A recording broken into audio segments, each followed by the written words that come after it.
आप सभी विश्वासियों को जैसु। आज का सुसमाचार सन लूकास के अध्याय 10 वाक्यांश 38 से 42 से लिया गया है। यीशु यात्रा करते करते एक गांव आए और मार्था नामक महिला ने अपने यहाँ उनका स्वागत किया। उसके मरियम नामक एक बहन थी जो प्रभु के चरणों में बैठकर उनकी शिक्षा सुनती रही। परंतु मार्था सेवा सत्कार के अनेक कार्यों में व्यस्त थी। उसने पास आकर कहा, प्रभु, क्या आप यह ठीक समझते हैं कि मेरी बहन ने सेवा सत्कार का पूरा भार मुझ पर ही छोड़ दिया है? उससे कहिए कि वह मेरी सहायता करे। प्रभु ने उससे उत्तर दिया, मार्था, मार्था, तुम बहुत सी बातों के विषय में चिंतित और व्यस्त हो, फिर भी एक ही बात आवश्यक है। मरियम ने सबसे उत्तम भाग चुन लिया है, वह उससे नहीं लिया जाएगा। प्रभु का वचन है। ईश्वर को धन्यवाद। क्रिस्त जीवन कर्म है या पूजा? आज के सुसमाचार में हम देखते हैं कि प्रभु यीशु क्रिस्त यात्रा करते करते एक गांव में आए जहां मार्था नामक महिला रहती थी। उन्होंने प्रभु यीशु क्रिस्त का अपने घर में स्वागत किया।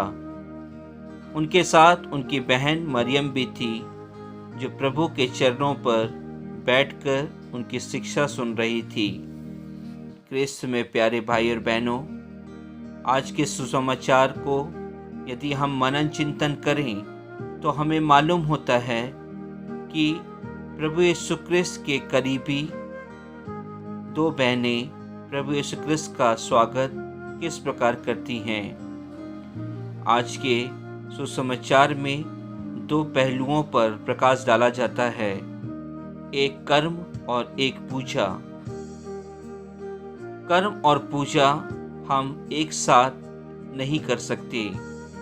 यदि हम ईश्वर के लिए कार्य करना चाहते हैं तो हमें उनके कार्यों पर ही ध्यान देना है।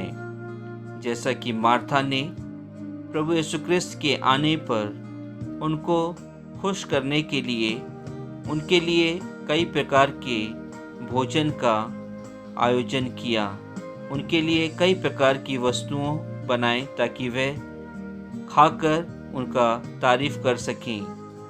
लेकिन उनकी बहन जो मरियम थी वह प्रभु यीशु क्रिस्त के चरणों पर ही बैठी रही और प्रभु यीशु क्रिस्त पर वह टकटकी लगाकर उनके हर एक शब्दों को, उनके हर एक वचनों को ध्यान दे रही थी।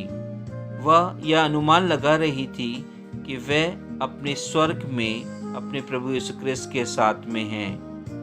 क्रिस्त में प्यारे भाई और बहनों, इसका ये मतलब नहीं था कि मरियम कुछ काम नहीं जानती थी, सुस्त थी, लेकिन मरियम ने इस समय का उपयोग किया। उन्होंने इस समय को अपने प्रभु यीशु क्रिस्त के लिए समर्पित किया, उनके वचनों और उनके हर एक शिक्षाओं के लिए, ना कि मार्था के अनुसार कि उन्होंने उस समय को प्रभु यीशु क्रिस्त जो नहीं चाहते थे, जिनके बारे में उन्होंने मार्था से कुछ भी नहीं कहा और वह उन निर्जीव चीज़ों के पीछे भाग रही थी। और इस दौरान उनने हमेशा मरियम को कितने बार उन्होंने कुछ कुछ बोला होगा, लेकिन मरियम उन सभी बातों को नज़रअंदाज करती हैं और प्रभु यीशु क्रिस्त की वचनों को सुनती रहती है। क्रिस्त में प्यारे भाई और बहनों, आज के सुसमाचार में प्रभु यीशु क्रिस्त हम सभी को भी यही बताना चाहते हैं कि हम अपने सांसारिक जीवन में अपने प्रभु यीशु क्रिस्त को महत्व नहीं देते हैं। हम अपने आप को क्रिस्त बोलते हैं, लेकिन हम अपना क्रिस्त जीवन व्यतीत नहीं करते हैं। हम संसार की चीज़ों में लगे रहते हैं, सांसारिक वस्तुओं के पीछे भागते रहते हैं। हम दूसरों की सेवा के बजाय दूसरों से हम कुछ पाने की अपेक्षा रखते हैं। आज के इस समय में हम माता पिता अपने आप को बहुत व्यस्त बनाते हैं और हम प्रभु यीशु क्रिस्त के लिए समय नहीं निकाल पाते हैं।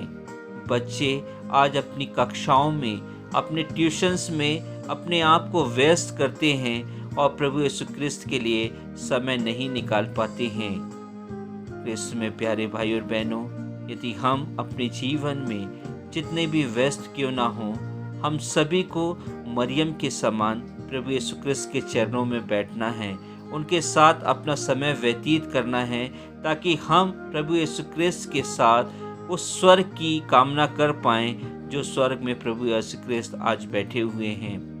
क्रिस्त में प्यारे भाई और बहनों, यह तभी संभव है कि जब हम सांसारिक वस्तुओं को दूर रख सकें, सांसारिक चीज़ों को हम दूर रख सकें और प्रभु यीशु क्रिस्त के कार्यों के लिए, उनके नियमों के लिए, उनकी आज्ञाओं के लिए अपना समय बिता सकें। आज हम अपने निजी कार्यों को महत्व देते हैं। हम उन कार्यों के कारण अपने आप को ऊंचा बनाने की कोशिश करते हैं, लेकिन क्या मैं और आप प्रभु यीशु क्रिस्त के साथ समय व्यतीत करते हैं? यदि हम प्रभु यीशु क्रिस्त के साथ सच्चा समय व्यतीत करेंगे तो हम कई गुना ऊंचा उठ सकते हैं, अर्थात हम प्रभु यीशु क्रिस्त के साथ स्वर्ग राज्य में रह सकते हैं। आज हम एक बार फिर प्रभु यीशु क्रिस्त से आज के सुसमाचार के लिए धन्यवाद दें और उनकी शिक्षाओं का पालन करें। इस तरह आज हमें यह सीख मिलती है कि हम अपनी आत्मा की सुरक्षा को ध्यान में रखकर प्रभु यीशु मसीह की शिक्षा पर ध्यान दें, शारीरिक वासनाओं को अलविदा कहें और तन मन धन से प्रभु की सेवा करें। आमीन। चिंता न कर, वो तेरे साथ है। चिंता न कर,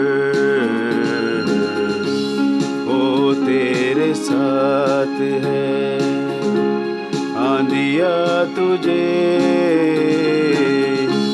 डरा ना सकेगी, आंधिया तुझे डरा ना सकेगी। लहरें तुझे डुबा ना सकेगी, क्योंकि तेरा परमेश्वर तेरे साथ है। चिंता न कर, वो तेरे साथ है। चिंता न कर, वो तेरे साथ है।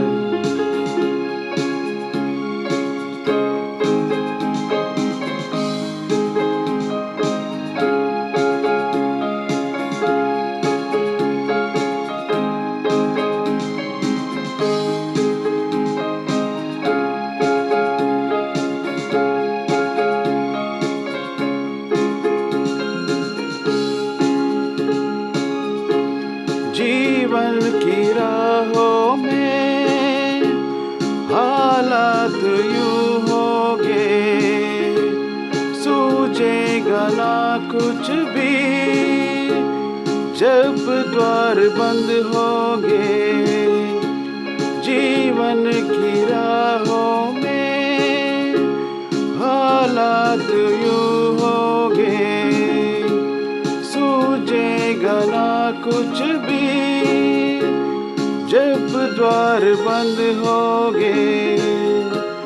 फिर भी भरोसा तेरा यीशु पे रखना, मतलब कि इस दुनिया में यीशु ही अपना। चिंता न कर, वो तेरे साथ है। चिंता न कर,